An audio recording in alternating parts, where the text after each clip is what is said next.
The first section of the Old Testament, the first collection of books that appears in the Old Testament, is the Book of the Law, or the Pentateuch, or the Canon. This section of Scripture is what the Israelites would have leaned very heavily on as they plodded through history.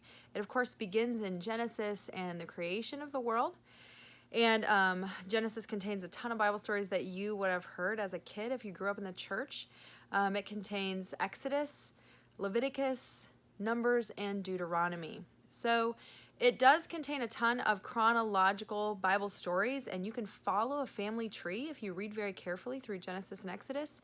But the narrative does kind of slow up because we start to encounter the laws and the things that the Israelites had to do to be redeemed by God. So that's the first section of the Old Testament.